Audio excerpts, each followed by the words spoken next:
Olá, tudo bem? Eu sou a Cristina Grêmio, colunista da Gazeta do Povo, e hoje entrevisto o senador Eduardo Girão, do Podemos do Ceará. Um senador que sempre se disse independente, foi bastante crítico ao primeiro governo Bolsonaro, mas durante a campanha, ao longo do segundo turno, decidiu declarar voto no presidente Bolsonaro, apoiando sua candidatura à reeleição.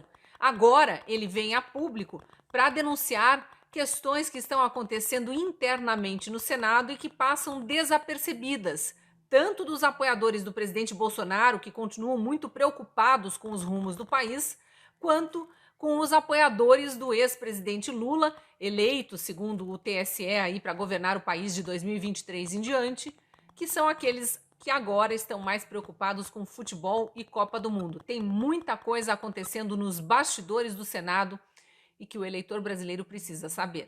Te convido a assistir a entrevista. Olha, Cris, em primeiro lugar, uma honra, uma alegria estar participando desse bate-papo contigo. A Gazeta do Povo é um veículo que é um presente para o Brasil nesse momento difícil, sombrio que a gente vive na República. Parabenizo a todos vocês que fazem esse renomado veículo do Brasil, que foi também nessa leva aí censurado junto com outros veículos e que a gente tem tentado aqui, um grupo de senadores, inclusive aprovar um voto de repúdio nesse sentido. Conseguimos ontem as assinaturas, né, e na próxima sessão vamos insistir com o presidente Rodrigo Pacheco para que coloque para votar, para a gente saber quem é quem, né? Porque o Brasil virou, como você colocou agora, uma cegueira política e ideológica, onde o ódio permeia o coração de irmãos nossos, né, que perderam a noção do bom senso, né? Então, a gente precisa ter muita calma nessa hora. A gente precisa ter razão nessa hora. Então, o que está acontecendo hoje aqui no Senado, de forma muito clara, é que existe um mundo paralelo, né, que hoje muitos colegas fazem de conta que está tudo bem, que sabe que a página foi virada, que não está acontecendo nada no Brasil de insatisfação. Pela primeira vez, eu fico muito feliz com isso. Eu que venho do esporte, né? Eu vejo que a Copa do Mundo não empolgou a maioria dos brasileiros e o brasileiro está preocupado com a política dele. Isso está gerando uma consciência muito grande da nação, né? E um despertar dos brasileiros. Então, por isso que eu acredito que o Brasil vai se transformar, nós vamos conseguir essa virada. Nós estamos vendo um STF cada vez mais ativista, agindo de uma forma arbitrária, como uma ditadura da toga. E ontem nós conseguimos aqui uma reação, né? Fizemos um pedido de impeachment para o ministro Moraes, que por 3 argumentos fortíssimos, robustos, com documentação e tudo, ele violou a Constituição brasileira, desrespeitou a Constituição. Eu não quero nem falar do desrespeito ao cidadão brasileiro, que eles nos colocou todos como mané, no meu modo de entender, como otários, né? Quando um brasileiro, de forma respeitosa, pedindo até por favor, fez questionamentos a ele, e ele falou uma gíria, que é uma gíria de quem vai roubar uma bicicleta, um celular, uma moto e diz perdeu o mané. Eu fui assaltado já e aconteceu exatamente isso comigo, né? Então, que direitos? Será que foram direitos nossos que foram subtraídos? A gente fica nos questionamentos.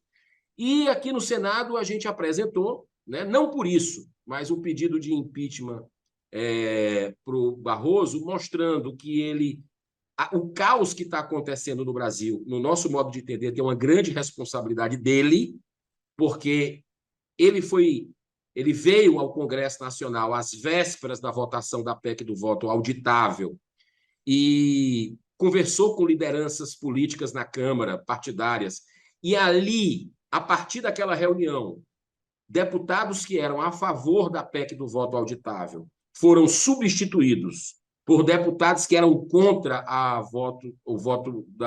contra a PEC do voto auditável, ou seja, não passou, né, no dia seguinte.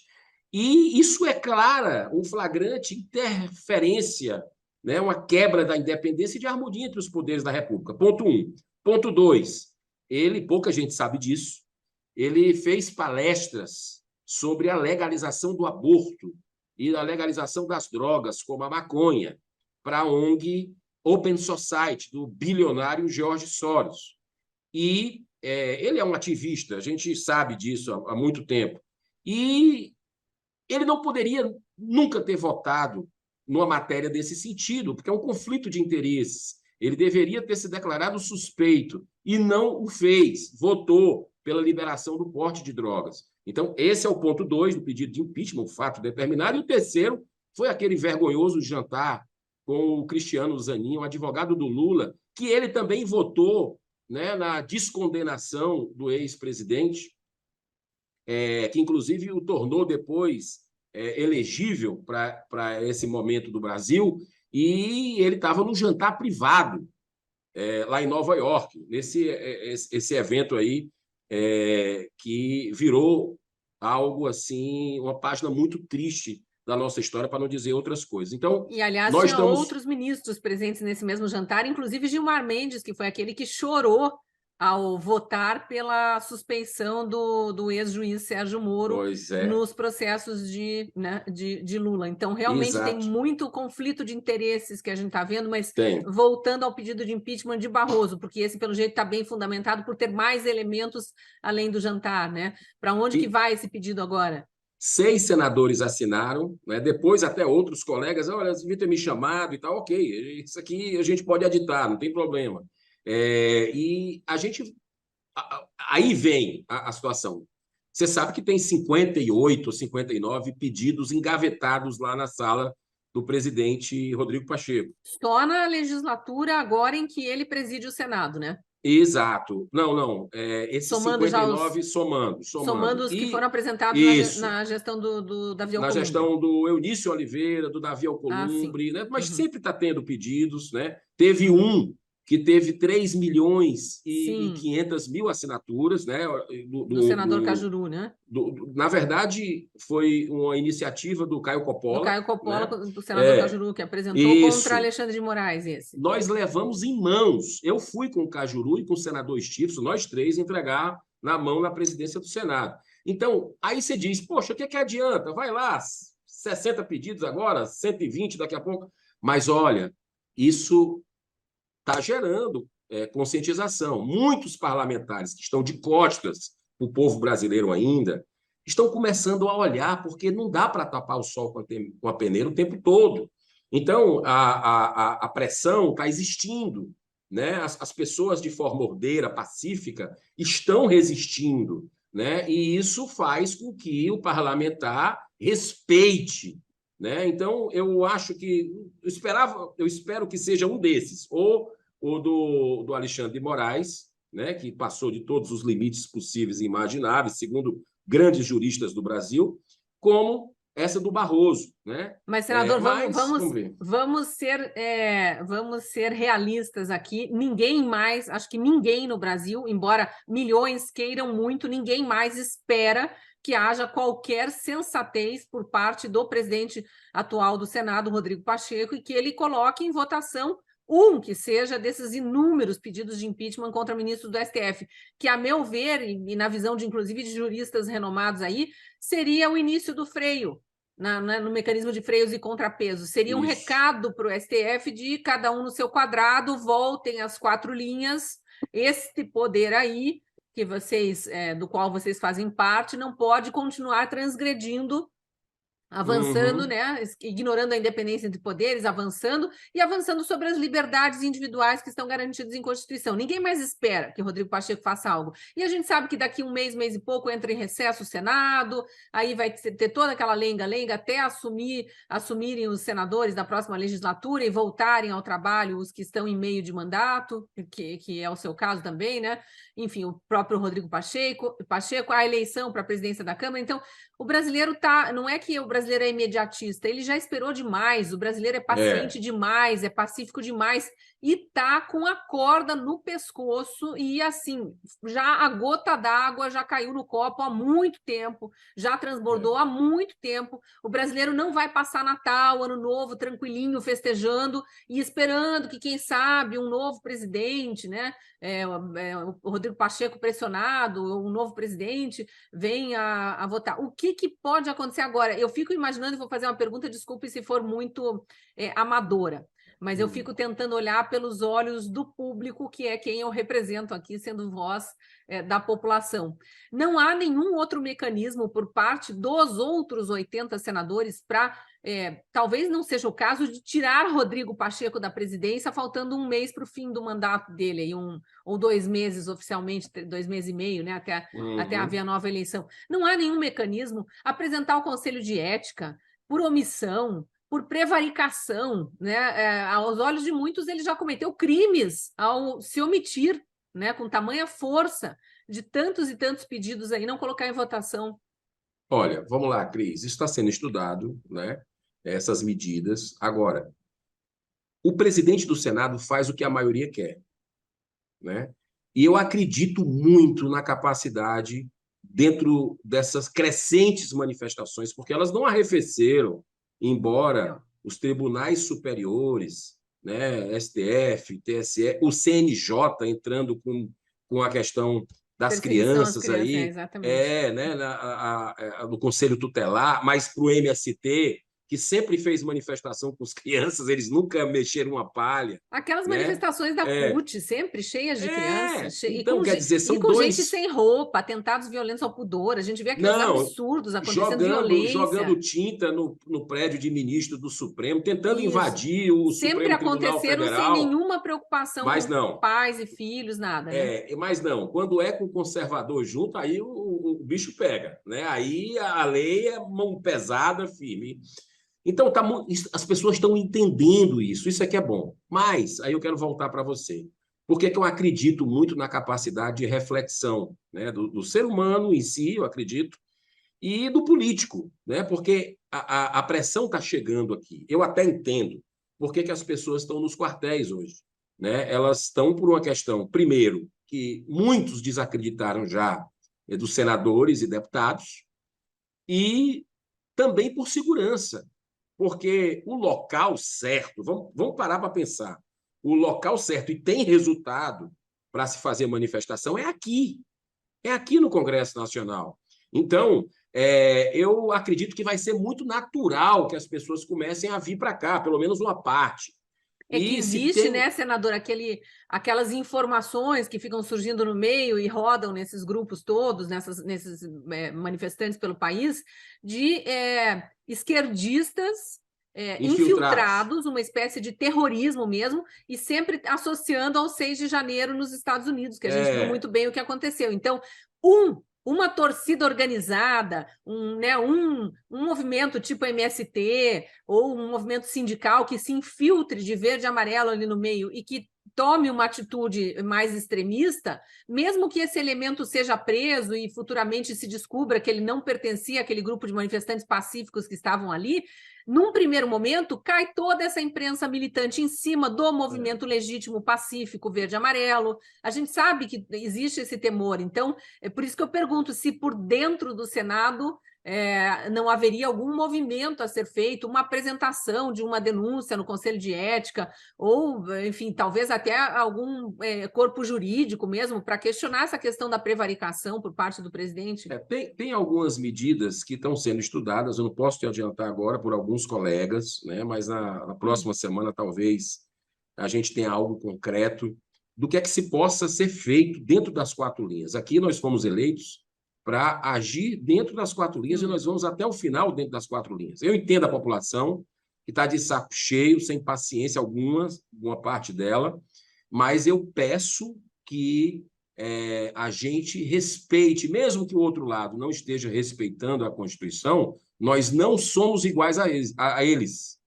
Então, eu gosto muito de estudar história de pacifistas da humanidade, e essa resistência ela precisa ser feita dentro da lei, né? E isso incomoda.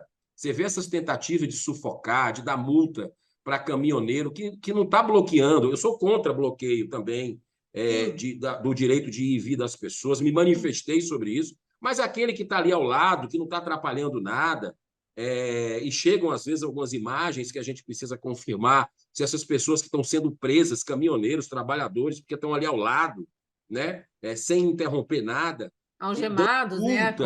Coisas Não, proibidas por dando jurisprudência do multa, próprio STF. dando multa de R$ 100.000 por hora para caminhão. Quanto é que vale um caminhão desse, Cris? Não vale nem isso. É. Muitas vezes o cara dá uma multa de 100 mil, É que nem essa multa totalmente. de 22 milhões, aí a gente não sabe de onde surgiu esse cálculo, 22 milhões para um partido que Parece que tem apresenta um endereço questionamento certo, né? legítimo, É o né? número do partido e parece que a coisa virou pessoal. Então, as pessoas estão entendendo isso, que tem uma aura aí um pouco pesada, densa, né, que faz as pessoas cegarem. E isso aí tem gente entendendo e tem gente acordando e dizendo, rapaz, onde é que nós vamos parar dessa forma? Né? Então, pode ter certeza que esse despertar vai gerar alguma coisa muito positiva. É irreversível que os senadores a cada dia comecem a olhar. Por exemplo, eu não vejo que o Rodrigo Pacheco tenha condições de continuar na presidência do Senado numa próxima legislatura. O trabalho continua. Ele está aqui articulando o Tá tempo articulando e inteiro, quer, né? Ele quer reuniões com continuar. partidos, né? Não, ele é candidatíssimo, né? Agora, eu acho que a sociedade não aceita. É o brasileiro. E eu lhe digo uma coisa: transcende a questão se é conservador, se é o brasileiro de direita. Eu vejo insatisfação em todos os. Eu acho que precisa dessa pacificação e a saída dele, pela inércia em muitas pautas, né, seria bom para o país. Né? Então, tem colegas articulando por uma chapa alternativa que o voto em branco, lembra aquele voto que a gente mostrou nas últimas 2 eleições do Senado? Sim. Que, inclusive, eu fui até de gabinete em gabinete pegar assinatura para que a gente tivesse essa propositura, que o Davi Alcolumbre se comprometeu a acabar com o segredismo e não cumpriu, né? Mas a gente vai mostrar o voto. Eu vou mostrar meu voto. Eu quero saber dos outros senadores que mostraram nas últimas eleições se vão voltar atrás ou vão mostrar para a população de forma transparente quem estão votando. E a população vai ter um papel decisivo nisso. Em quem vai votar o seu representante? Né? Cobrar dele. Repito, de forma ordeira, pacífica, respeitosa, mas o político respeita a população que está ali perguntando, querendo saber. Então, eu acho que vai ser ali, se não acontecer alguma coisa até lá, né, assim, no aspecto de algo mais forte, em termos, dentro das 4 linhas, claro, aqui no Senado, de eventuais pedidos, né, de prevaricação ou de conselho de ética, se não acontecer, se não encontrar embasamento para isso, a mudança democrática do Senado é a última cartada para que o Senado seja independente de verdade e possa cumprir seu dever constitucional. Senador, acabamos nos alongando nesse início aqui, porque o pedido de impeachment de Barroso, o mais novo pedido de impeachment de Barroso, é o assunto mais recente no Senado, foi dessa quarta-feira, né? Mas a gente tem ainda 10 minutinhos de janela aqui. Eu queria aproveitar outros 2 assuntos bastante quentes da semana, que são a revisão da lei do impeachment, essa sim, um grupo de senadores tentando passar na surdina, uma discussão que eu sei da qual o senhor não faz parte, mas conseguiu acompanhar um pedaço quando viu que estavam tentando acelerar as coisas sem divulgar para a sociedade, e a questão do pedido de audiência pública para análise das várias denúncias que vêm sendo apresentadas aí em relação ao processo eleitoral. Pode falar um Vamos pouquinho sobre lá. esses temas? Primeiro lugar, segunda-feira, você sabe, todo mundo sabe que segunda-feira aqui no Senado não acontece nada. Né? Os parlamentares estão nos seus estados. E o interessante, Cris, é que a história se repete. Quando querem fazer alguma coisa que a população Não acompanha. não tenha conhecimento, eles colocam o dia de segunda-feira em época de Copa do Mundo. Lembra da história da legalização da maconha em 2014? Aconteceu exatamente isso. Eles começaram a fazer sessões segundas-feiras aqui no Senado. Eu era um mero ativista, nem sonhava em ser político. e vi uma notinha assim em algum lugar saiu na imprensa Rodapé de algum falando. jornal. Foi. E aí me despertou para segunda-feira, Brasil tendo Copa do Mundo. Estão discutindo a legalização da maconha. Eu peguei o avião e vim para cá. E chamei um delegado que é especialista nisso, um promotor da infância e da juventude que viveu o problema de droga lá no seu estado. Chamei uma psicóloga que trabalha com isso. E a gente veio aqui num grupo, e tinha um senador, que já não é mais, que estava coordenando tudo isso aqui e ia votar, entendeu? E um lobby poderosíssimo aqui por trás. E, na última hora, aos 47 minutos do segundo tempo, a gente descobriu, durante a campanha, porque era época de campanha também, Cris, era época de campanha também nos estados. E nós descobrimos o senador Magno Malta. E disseram para a gente, o único senador que tem condição de peitar isso aqui, de desarticular essa farsa toda aqui, é o Magno Malta. E aí a gente foi lá, e ele desmarcou tudo que tinha marcado no seu estado e veio para Brasília para a última sessão. E aí a gente recebeu um vídeo, que depois, quem quiser pesquisar, pesquisa, que mostrava o esquema todo. Foi como legalizaram nos Estados Unidos. Né? Vamos começar a emocionar as pessoas com crianças que precisam do medicamento, do remédio, porque aí a gente aquele eufemismo, né? Aquele nome que não existe, maconha medicinal, isso não existe. Né? E esse vídeo... Assim como não existe ópio medicinal, existe morfina. Né? Remédio é remédio, droga é droga. São coisas olha diferentes. Como são as coisas de Deus. Assim, na última hora, a gente descobriu esse vídeo que eles esqueceram de apagar, hangout. Era um hangout numa rede social, e eles esqueceram de apagar. E esse vídeo estava lá, e a gente pegou os líderes pró-maconha combinando e chegaram a citar no vídeo 2 vezes o nome do senador como parte do esquema, que já tinham conversado com ele. E aí esse vídeo a gente pega na hora da audiência, copia, e o senador Magno Malta vai lá, mostra. Foi um bafafá, acabou a sessão, o senador ficou verde, amarelo, branco, que estava comandando lá. E o senador Magno Malta saiu dali e foi para a Polícia Federal, para o Ministério da Justiça denunciar. Acabou com a história de legalização de maconha naquele momento. Mas agora, né, para a gente não perder o nosso tempo mas agora, aqui, plena Copa do Mundo, segunda-feira de manhã, com Brasília vazia. E Copa do Mundo, lei de impeachment sendo discutida no Senado. Não por senadores ainda, pelo menos de forma oficial, talvez nos bastidores, eu não sei. Mas é uma comissão de juristas que o Rodrigo Pacheco escolheu, né? E presidida... Não tem doutor Ives Gandra Martins, não tem doutor Modesto Carvalhosa, os mais respeitados, os mais renomados não estão aí. Pois é. Aí, adivinha quem é que ele escolheu para ser o presidente, para presidir essa comissão? O ministro Lewandowski. Aquele que em 2016 rasgou a lei do impeachment e a Constituição brasileira na época da votação do impeachment da ex-presidente Dilma. Garantiu os direitos políticos para ela. E eles não anunciaram ainda o que eles querem de revisão na lei do impeachment, não, pelo menos não abertamente, né? Mas imagino que, por exemplo, queiram deixar a perda de direitos políticos de fora, para garantir a outros eventuais futuros vão dificultar, criminalizar quem fizer denúncia sem um embasamento. Rapaz... E vale para os pedidos de impeachment de ministros do STF também, né? De ministros do Supremo, claro, claro. Então, o que é que vai acontecer agora? Agora vai chegar para os parlamentares, nós vamos poder debater.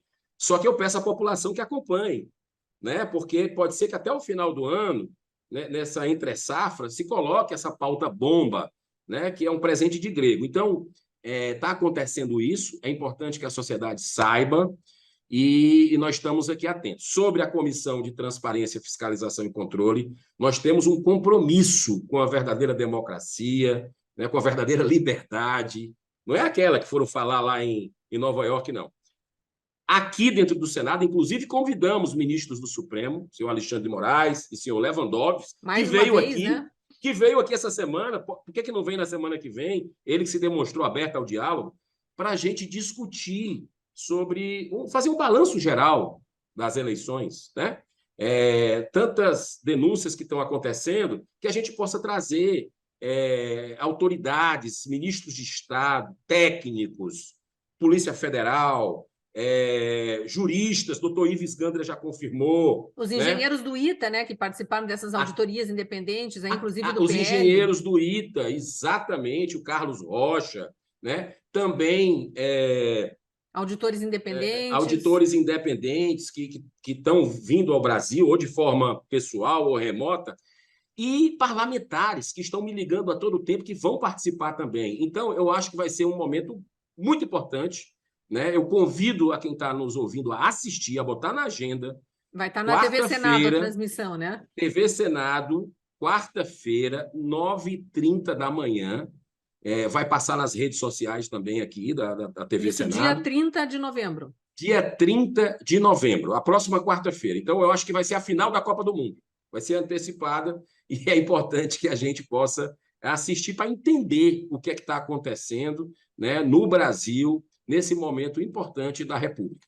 Só para finalizar, os ministros convidados para participar dessa audiência pública, se não foram, ainda serão, são os que são do STF, mas do TSE também, né? Sim, o ministro Alexandre de Moraes, né, o Lewandowski, o ministro da Defesa, Paulo Sérgio Nogueira, o ministro das Comunicações, Fábio Faria, porque teve aquela história dos 154 mil chamadas, inclusive o Fábio Van Garten, as do Radiolão, né? A denúncia do Radiolão. A denúncia do Radiolão, ele já confirmou a presença, está vindo pessoalmente, né? Você sabe que aquela denúncia que era 154 mil, já falam em 1 milhão de inserções a menos para um candidato. E também aquele funcionário do TSE, aquele que foi exonerado na no dia véspera seguinte, da eleição. No dia seguinte da denúncia, né? No dia seguinte que ele disse que tinha falhas, que vinham essas falhas desde 2018, lembra, Cris? Isso. Desde 2018. E olha só as coisas, ele teve 3 motivos diferentes divulgados pelo TSE da sua demissão. 3 motivos diferentes. Qual é o motivo que está certo? A gente quer ouvir, convidamos oficialmente esse funcionário público federal exonerado pelo TSE para buscarmos a verdade dos fatos. Vamos acompanhar. Senador, muito obrigada, viu, por essa entrevista. Parabéns pelo trabalho aí e precisamos realmente repensar tudo no Brasil, né? Não podemos nos acomodar por causa de Copa do Mundo. Vai dar tudo certo. Grande abraço, Cris, vocês da Gazeta do Povo. Parabéns pelo trabalho independente. Obrigada.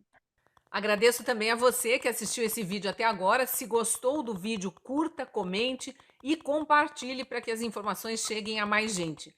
Caso ainda não seja assinante da Gazeta do Povo, te convido a entrar para a nossa comunidade acessando a promoção através do QR Code na tela ou do link que está na descrição do vídeo. Sendo assinante, você tem acesso a todo o conteúdo jornalístico pautado em convicções conservadoras e também a inúmeros artigos, vídeos, podcasts, cursos online produzidos por mais de 40 colunistas.